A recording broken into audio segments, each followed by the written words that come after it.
Silencieux, discret, souvent absent des médias, il a pourtant su construire dans l'ombre un empire financier colossal. Villas somptueuses, domaines agricoles gigantesques, part dans des sociétés minières, comptes offshore. Derrière l'image d'un homme réservé se cache une fortune impressionnante et, pour beaucoup, injustifiée. Dans cette vidéo, nous allons plonger au cœur de l'énigme Kabila. Quelles sont réellement ses acquisitions en RDC? Comment a-t-il réussi à bâtir un tel patrimoine loin des projecteurs? Et surtout, quelles sont les preuves disponibles? Mais une question intrigue plus d'un. Pourquoi Joseph Kabila semble-t-il avoir une affection particulière pour la ville de Goma? Serait-ce un simple attachement personnel ou une stratégie d'investissement bien calculée? Il suffit de regarder l'un des projets les plus impressionnants en cours. Une cathédrale en construction à Goma, financée par son épouse, pour plus d'1 milliard de dollars. Un projet démesuré au cœur d'une ville qui attire désormais toutes les attentions. Alors reste bien jusqu'à la fin, abonne-toi, like et commente cette vidéo pour soutenir la chaîne. Ton interaction est notre meilleure récompense pour continuer à dévoiler ce que d'autres préfèrent taire. Numéro 5, l'hôtel Serena à Goma, un palace de luxe à la propriété trouble. Au cœur de la ville de Goma, en face du majestueux lac Kivu, s'élève l'un des hôtels les plus luxueux de toute la République démocratique du Congo, l'hôtel Serena. Classé 5 étoiles, cet établissement répond aux standards les plus élevés de l'hôtellerie internationale. Piscine, spa, suite présidentielle, sécurité renforcée, clientèle diplomatique, le Serena attire aussi bien les hommes d'affaires que les têtes couronnées africaines. Officiellement, cet hôtel appartient à un homme d'affaires de Goma, Vani Bichweka, présenté comme le propriétaire légitime. Mais en coulisses, plusieurs sources affirment que le véritable maître des lieux n'est autre que Joseph Kabila lui-même. Selon des révélations confidentielles relayées par plusieurs médias congolais, cet établissement aurait été financé par des circuits liés à l'ancien président. Et ce n'est pas tout. Le coût total estimé de l'hôtel frôlerait le milliard de dollars. Une somme que très peu de Congolais peuvent investir.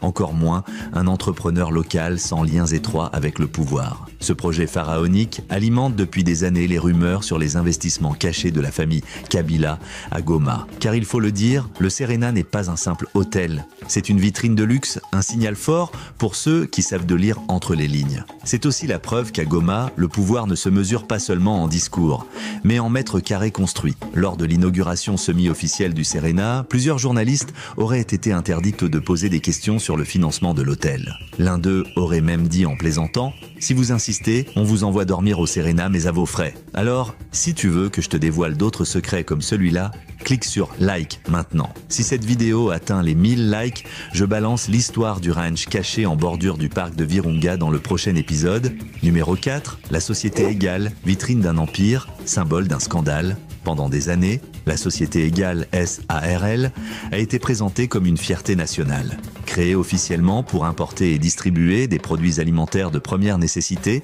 riz, poisson, poulet, huile, Égale promettait de stabiliser les prix pour soulager les Congolais. Mais derrière cette façade de patriotisme économique se cachait en réalité l'un des piliers de l'empire financier occulte de Joseph Kabila. Selon les révélations du scandale Congo Hold Up, l'enquête conjointe de plusieurs médias internationaux et ONG, Égale a servi de canal de détournement de fonds publics. Entre 2013 et 2018, plus de 43 millions de dollars auraient transité via la BGFI Banque RDC, banque au cœur du réseau Kabila, vers les comptes d'Égale. L'argent provenait en partie de sociétés d'État comme Gécamine et surtout de la très controversée Sudoil, une société écran utilisée pour faire circuler des fonds de manière opaque. Les journalistes ont découvert que Égale ne disposait pas d'infrastructures solides, pas d'usine de transformation et importait des produits à bas prix qu'elle revendait avec des marges énormes. L'entreprise servait de façade pour blanchir des dizaines de millions de dollars. À un moment, on estimait que près de 80% des flux financiers d'Égale provenaient directement du trésor public. Alors, dis-moi dans les commentaires, avais-tu déjà entendu parler d'Égale? Tu penses que d'autres entreprises fantômes comme celle-là existent encore? Lâche ton avis. Et si ce contenu t'éclaire, like la vidéo pour m'aider à continuer à exposer ce que certains veulent cacher. Numéro 3, la ferme Espoir, symbole d'un pouvoir enraciné dans la terre. À première vue, la ferme Espoir, située dans les environs de Lubumbashi, ressemble à une vaste exploitation agricole moderne.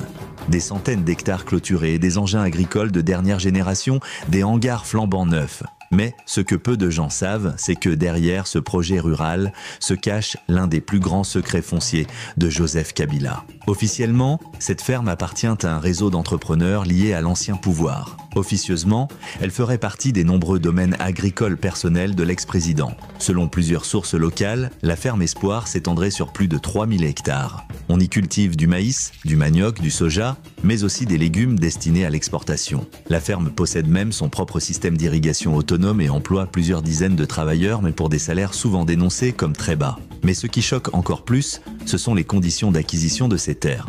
Une famille locale a récemment accusé Joseph Kabila de s'être approprié illégalement plus de 50 hectares leur appartenant depuis des générations. Le conflit a été relayé par la presse congolaise et bien que la famille réclame justice, aucune enquête sérieuse n'a été ouverte à ce jour. Si tu penses que ce genre de révélation mérite d'être partagé, prends 2 secondes pour liker cette vidéo et dis-moi en commentaire, penses-tu que ces terres devraient être restituées à leurs vrais propriétaires? Ce n'est que le début. Numéro 2, villa et résidence secrète, la vie cachée de Joseph Kabila. Bien qu'il se soit toujours présenté comme un homme simple, presque effacé, Joseph Kabila mène en réalité une vie de luxe et de discrétion extrême, à l'abri des regards. Depuis la fin de son mandat, l'ex-président congolais s'est retiré des médias, mais pas de la scène économique ni immobilière. Il possède plusieurs villas et résidences privées ultra sécurisées, réparties dans différentes provinces du pays, toutes tenues dans le plus grand secret. Le joyau de cet empire résidentiel, c'est le domaine de Kingakati, situé à une 50aine de kilomètres de Kinshasa.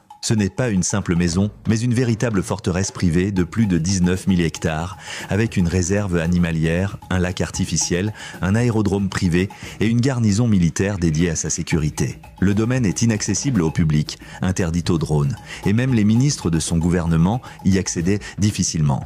Mais ce n'est pas tout.